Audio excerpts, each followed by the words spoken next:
Welcome back to What Arty Noobs with General Disturbance. This is the FV4202. It's a Tier 8 Premium British medium tank located on the south spawn of Redshire. This one's under the command of the TheCrazyPlatypus. Now, TheCrazyPlatypus has sent me in quite a few replays, so I have got some more to follow after this one. But it's got a pair of replays with the FV4202. We don't see this one in game all that often, and I thought it might be interesting to show you what it actually is.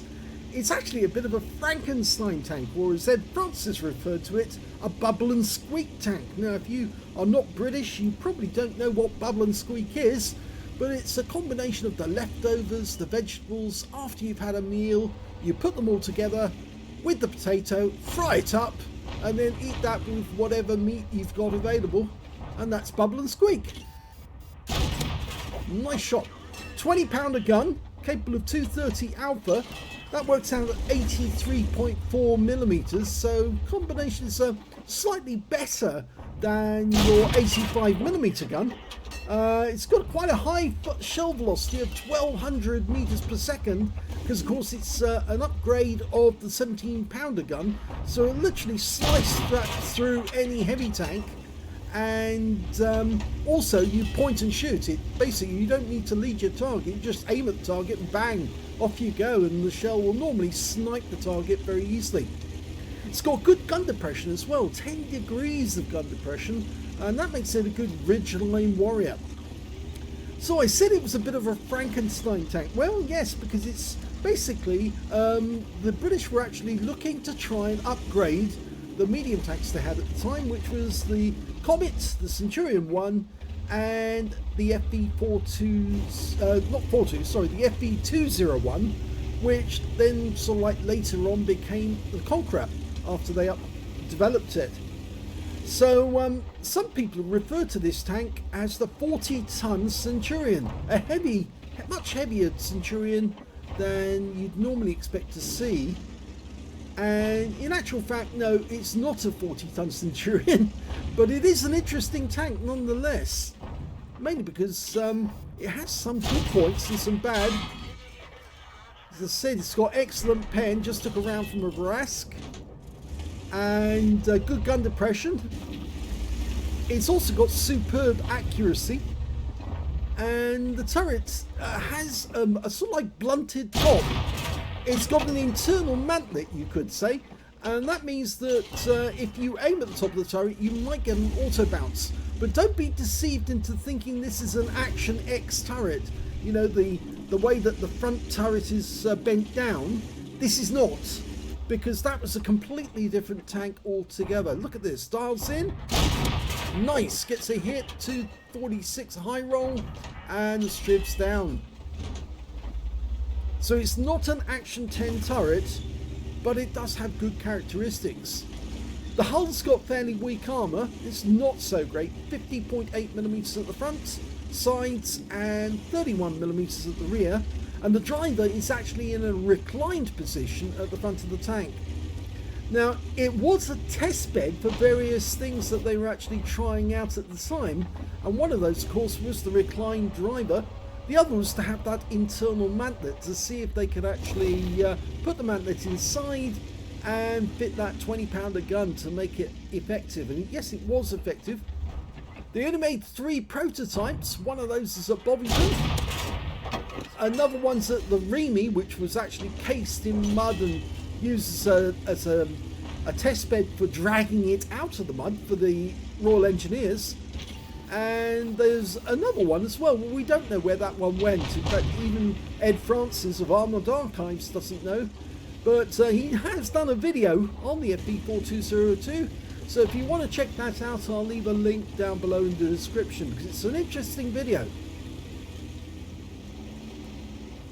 Now, one of the things is this tank actually later on became the development tank, or rather was a test bed for the FV4201, which, and of course some of the bits that were tested actually ended up on the Chieftain, that lowered or depressed turret, the turret the way it comes down, not the Action X turret, but a kind of bent turret.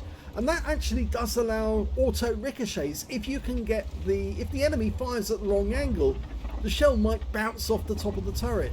So it's got a very strong turret, and if you go hull down and you try and fire on one of these, you might find it difficult to pen. The armour on the turret is 200mm at the front, so very strong, 90 at the sides and also at the rear. Oh, didn't get that one quite right on the Lanson. You've got to point and shoot. She was trying to get him when he was on the move. You just pointed at the target and then fire, and away you go. It doesn't have as much alpha as you'd like, actually. And although I said that the armour is very good, the turret armour is unreliable, according to Wargaming, and thin armour on the actual hull, so you want to conceal the hull armour if you can.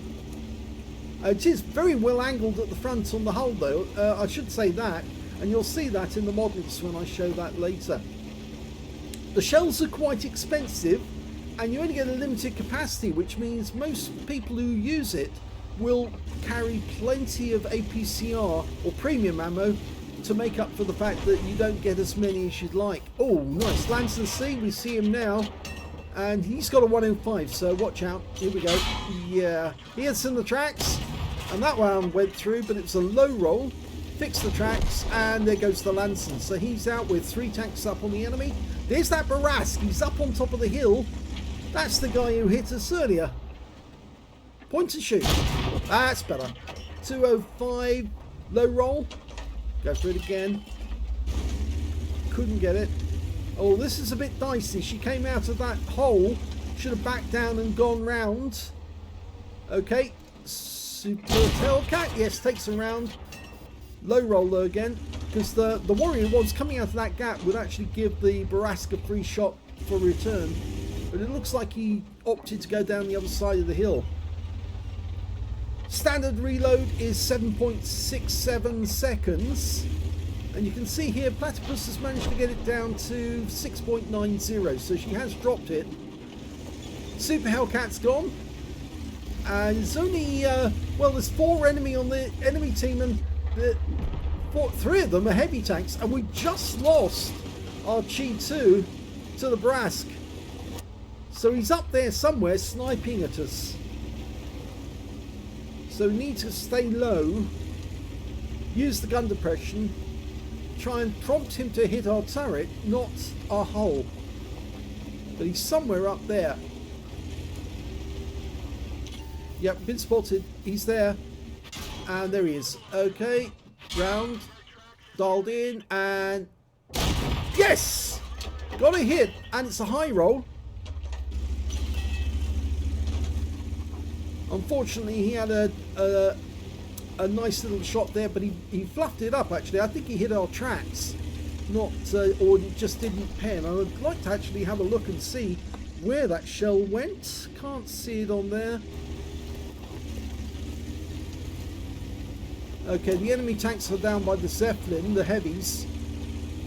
2 T-29s, and the other one's a 50 TP. There's the Barask making a run for it. No, didn't get it there. And luckily we ducked back behind the rock, and he's missed both the shots, so he's now in reload. She's being careful to stay this side of the ridgeline. She'll pop back down, and then she can chase him. Looks like he's headed for the cap. Oh, there he is. Right, now point and shoot.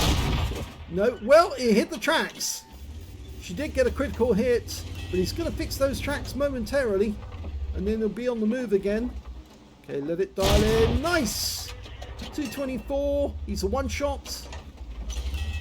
She can get rid of the Barask. The others should be fairly easy to take out. That's it, settle. Lovely! Good shot. Okay, right, now it's just a case of getting down south. The T-25-2's coming through the castle. We need to get down to a position where we can snipe on the enemy as they make their way towards the cap area. I'm presuming that they're going to come down to the K row and make their way across using the tree line so it covers their approach. but they have to break cover when they cross the river, so that's when it's going to be fairly easy to start getting hits on them, and they are in the cap now. All in all, I'd say TheCrazyPlatypus is actually playing quite well. In fact, very well. Okay, we want to pick a spot where there's trees or bushes to actually sneak up on them where they can't see us, and we've only got the turret above the ridge line, so they've got nothing easy to shoot at. Okay, now we've been seen. They're in the trees. Got hit by a shot from the 50 TP, and he did pen. There he is, just on the other side of that little dip. There is a dip, so what TheCrazyPlatypus needs to do is go through the trees to the right of her. There he is.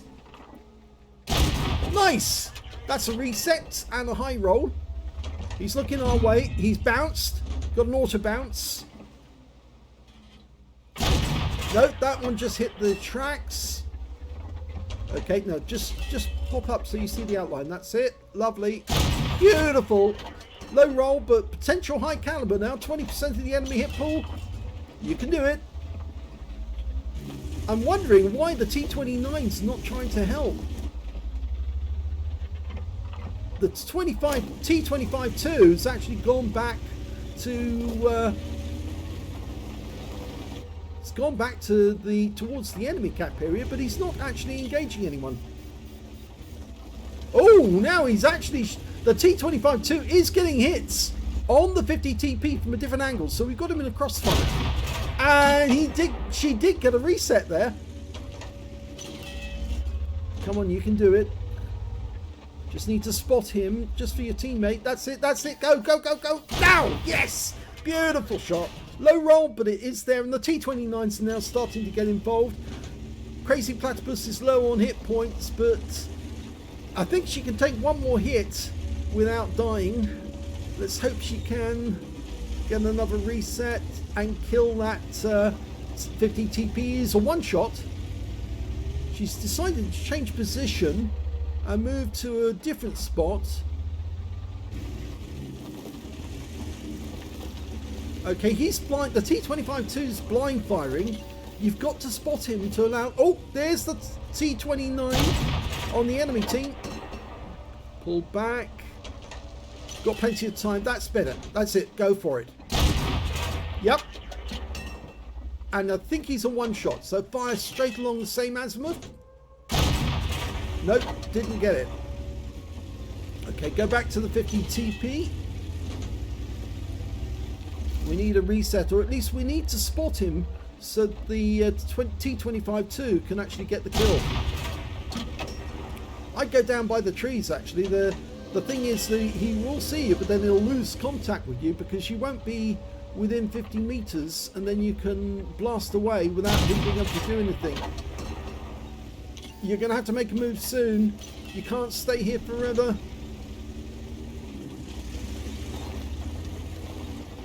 Ignore the T-29. Go for that 50 TP. You've got to get a reset. You've got to get a spot. If you can get a spot, the T-25-2 can get him. And there he is. Oh! Well, bounced around. Now, go kill him on this one. Yes, it would have got a reset. Didn't get the kill. Low roll. If it had been a high roll, she might have got it. But she got the reset anyway. And the T-25-2 cannot get a shot because of he's behind the barn. I'll push it again.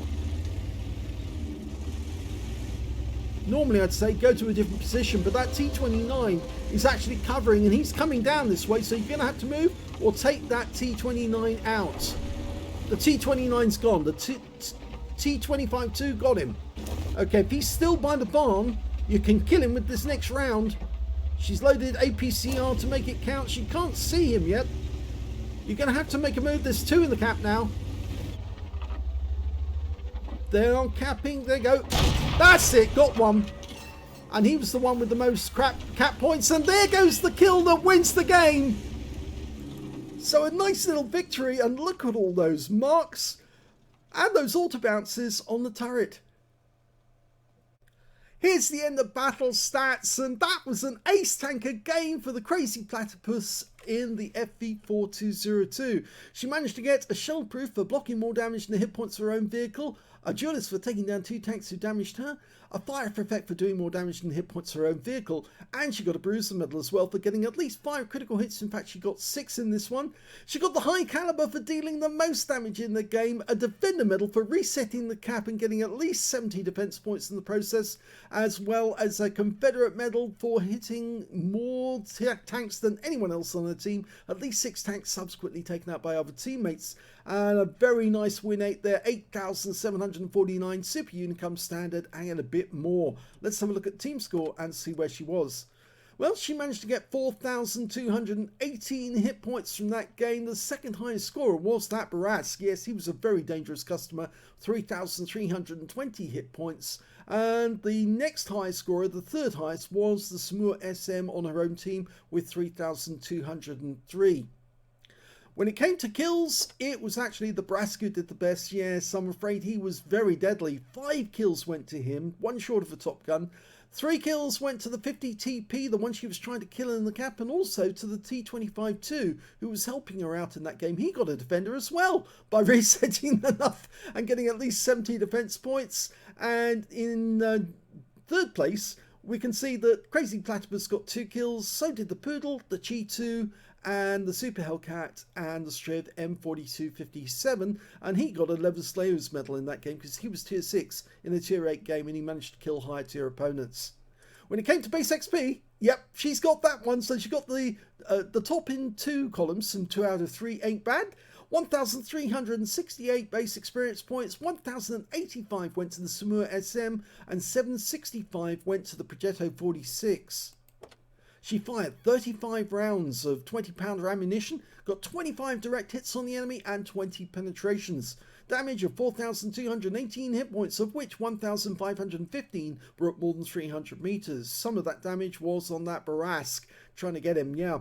10 hits received from the enemy, only 3 of which actually penetrated, and the Barask was one of those that managed to get a penetration shot, but there again, he does have a 105mm gun. The other one was the Lanson C. He managed to, I think he got a hit during that game. I'll check that out, maybe it wasn't.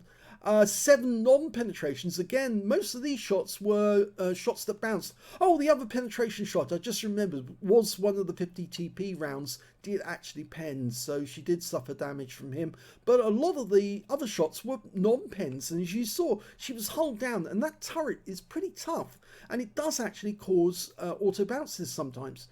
2,200 hit points of damage blocked by armor. 1 enemy vehicle spotted, 9 enemy vehicles damaged, 2 killed, and 662 hit points of damage resistance, plus she got 100 defense points. So she reset the cap enough times that she got the maximum. On a premium account, she earned 128,979 credits, and after repair, ammunition, respawn, consumables, and yes, she did have to fire premium ammo, she had no choice. If she didn't, she wasn't going to win the game. 21,577 credits profit. 2,052 XP, 4,104 for completing a mission, 205 for this being a premium vehicle, and took away 6,361 experience points altogether. So a nice ace tanker game. Let's have a look at the other information, which I think a lot of you do like because it actually tells you something about the tanks. Yep, this is from Tanks GG, shows you the weakness of the armor. You can see, even in that reclined position, the shells, or the angle, is about 109mm at the front. There's the driver, he's in the reclined position. The mantlet, again, you can see very tough. Well, it's an internal mantlet, actually, but the turret is very tough, and a lot of those shells from the 50 TP were hitting very heavy armor. This is the place where the auto bounce occurs on this slight drop down turret. It's not an Action X turret, as I said. I just want to emphasize that it's not. They just tried a different combination or a different way of actually having the internal mantlet and with this angled roof to see if it would actually bounce shells, and it does bounce shells. Yes, it's 160mm, you can see around about that, but it's so well angled that if anything comes in at that sort of effective angle, it's very likely to impact off and go skyward. So yes, if you hit it on the side of one of these, you're more than likely going to pen. If you can hit the rear, of course, yes, you'll easily get through because it's very, very light armor. Even on the turret at the rear is very light. But so long as you keep your face front to the enemy and hold down, so in sort of like, if I get it right, that position, where you're basically, it's only the turret looking at the target, then yes, it's much easier for you to maintain your integrity. You can see here the effective armor on that angle front is 100. It's gone up to 178 just by angling the turret and being held down. And yes, you can see here with the angling on the front top of the turret now, it's gone up to nearly 290 meters. So if you're hull down in this tank, the enemy's going to have a hell of a job trying to take you out. And that 10 degrees really can make the enemy pay. So that shows you the actual armor. Let's have a look at the next feature. Of course, people like to know where the modules are. Okay, well, you can see there's the driver in the reclined position. Right next door to him is an ammo rack. Not a very great place to actually have the ammo rack, but it does work with the angled armor. The next ammo rack is actually in the center of the vehicle, right down below. So there's no ready rack for you to aim at. It's all taken from down below. Two-part ammunition. They had the caseless. They had the projectiles up in the turret, but of course they didn't contain any powder. So it's the powder which is you want to set off is actually down below in the center of the hull. So if you're going to hit the ammo rack, you've actually got to get through the tracks, and that's pretty difficult getting those rounds through the bogies. But anyway, going to the other features, we can see that the gunner and the commander in the standard British configuration on the left hand side of the turret as you're looking at that tank, with the commander having a nice little cupola, which is fairly small to hit. There's not much to aim at, but if you hit the gunner, you're more than likely going to hit the commander as well. The commander's got in fact it's the gunner's got the radio right next door to him, but the commander's got access to it. On the other side of the tank, on the right hand side, we've got the loader. And if I turn it around, you can see the fuel tanks either side of the engine, and the engine in the center, and the transmission right at the back.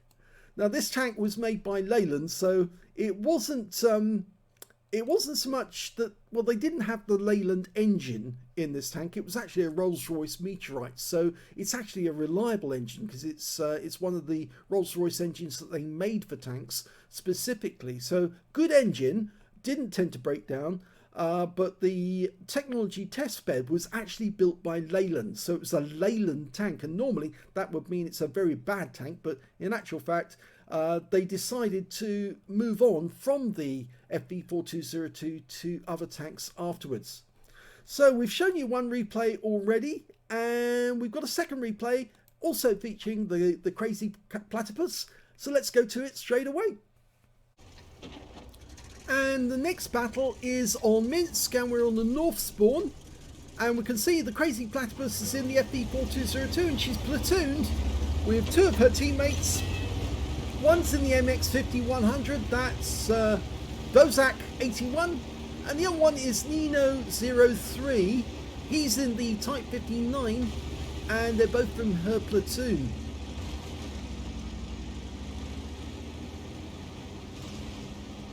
Now the FV4202, as I said, it's a bit of a Frankenstein tank made from bits of other tanks put together. Most of it is actually Centurion, so we know it's very reliable in that sense, and of course Rolls-Royce engine, which is very good as well.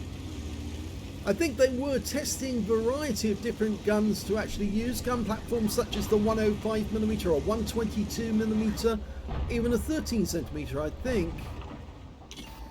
Well, Nino has got no fear, going straight in there to challenge a Progetto, but then he is in a Type 59, which is the Chinese medium.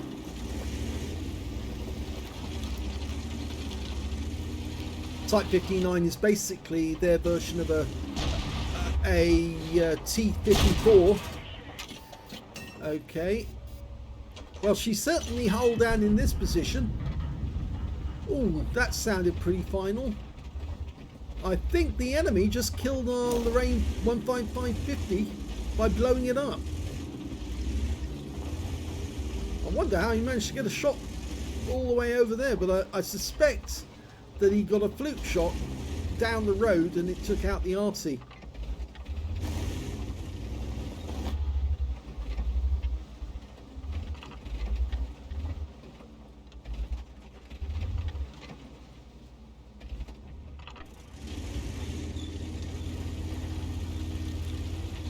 It's actually quite sad that, according to Ed Francis of Arnold Archives, the FV4202, oh, Scorpion, it's the American version with the 90mm gun, and he's gone. Yeah, the version that's actually at the Tank Museum, which was the first one produced, is actually in a quite dilapidated state now. It was originally in good condition when it was sent to the Tank Museum, but the metal has corroded over time. It's one of those things that happens if a tank is in a moist area. The light steel is going to get worn away by rust after all. Oh, look! Lost the chance to get the kill on the AMX 1357, but you'll probably get another chance later on. Use the wreck as cover. These guys are bound to try and get across the bridge, and that wreck down at the bottom is going to be quite nice.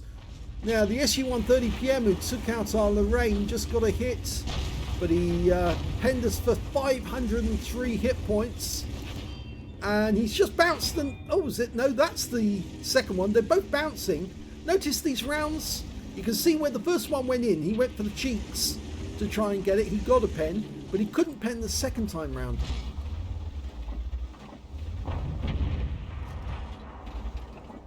Okay, Hellcat's in the river. That's why he's trying to avoid being spotted. Oh, gone. Good.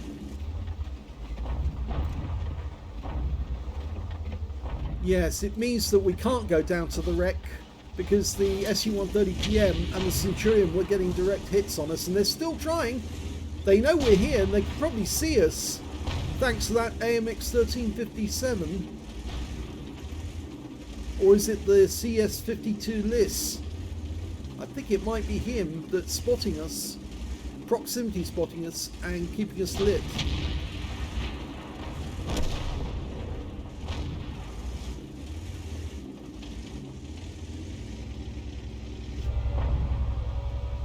Okay, Progetto.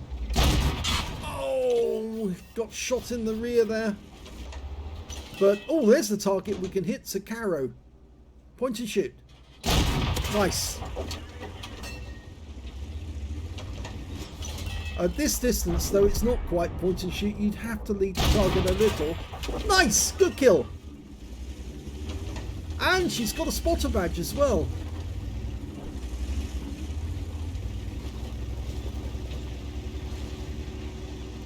Now the enemy is at our cap area, and one of our platoon mates, the guy in the AMX 5100, got wiped out. That's Bozak. So we've got to return now just to cover the cap area. You can see our tank destroyers are getting set up. So it looks to me like TheCrazyPlatypus is going to have to go spotter, try and spot the enemy tanks and allow the tank destroyers to do their job. Nice shot in the Comet. Low roll though, 225. With 4 tanks down on the enemy at the moment. Now that ramp's going to be slightly too steep for us to get there, but yep, that's perfect position there. So there's times when you shouldn't go up the steps, you should just use the bushes. And she's going to do something quite interesting. I think she's going to go down the riverbed to get closer on the enemy, get the spots and light them up for our tank destroyers. This is good thinking. There's the Leo. He's been spotted, but the tank destroyers have dealt with him. SU-130PM finished him off.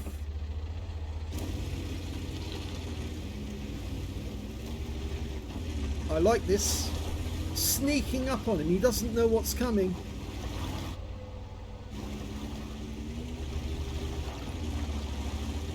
Good, good, good. Now, try to keep close to the edge. Okay, the Progetto's in sight. Unfortunately, we lost the SU-130PM, but the Progetto's now going to lose hit points. Oh, we didn't get it. And now I can see a 4503, and he's in a position to deal damage to us if we try to get at the Progetto, but he's exposing himself now. No, that ricocheted off. Again, using the gun depression to make good effect. Now that didn't pen, it should have penned. She's using the APCR, but he's not getting a good shot. And that should have penned as well, but I don't think it actually hit the target. Okay, just the top of the turret. Yes, good. And a high roll, 236. Progetto 46 is trying to get behind us, but he's gone. The SU-152 finished him off, and now we just need to deal with this 4503. Yep, low roll, but it's only just. Went straight through the mantlet. The Progetto 54 was killed, and there goes the 4503. Taken out by the SU-152, and there's the enemy Arty trying to get us. It's now 2 versus 4, so we're outnumbered 2-1, but that's not going to stop us. We did lose our platoon mate though. Nino 03 got taken out. We didn't see it happen because we were too involved with what was going on. But the enemy still got that AMX 1357, the SU-130PM that hit us before. In fact, they've got 2 of them. And they've also got their Arty, the S51. Oh, whoa, whoa, whoa, the AMX 1357. Nice! That's good. That takes away his eyes. Here comes the SU-130PM. Push him. He's lost his shot. There's a hit. High roll for 245. Go for it again. He's bouncing rounds off us now. Oh, that should have penned. Wait for the Arty round. Okay, now. Nice. He's a one shot. There's the Arty round. So he won't be firing again. Take him out now. Yes! Load the HE. The SU-130PM doesn't react well to HE. He's a one shot. You can kill him. Go for it. Yes! Perfect. That's 4 kills. Now she can get 5 kills if she can get the S51. But she's won the game. And there's the S51 firing in. So he's got a long reload now. Very well played, TheCrazyPlatypus. Use this tank to its best advantages. That great gun depression really does throw them off. The turret so strong compared to the hull. As long as the enemy can't get at your hull, they're going to have a tough time with that turret. Now, they're indicating where they think he is. He's probably at one of those gaps trying to see us and spot us as he's coming in. But his view range isn't that good. She's being sneaky because she's using the ridge lines to her advantage. Pick a gap and go through that, and you'll probably find him hiding behind. Weaving as she goes to throw off any shell. Now let's see if she's behind door number 1. Is she the other side? Is the enemy the other side? No, and she's not. So, okay, I'm assuming she's a she actually. It could be a he. Okay. I think he's gone east, not west.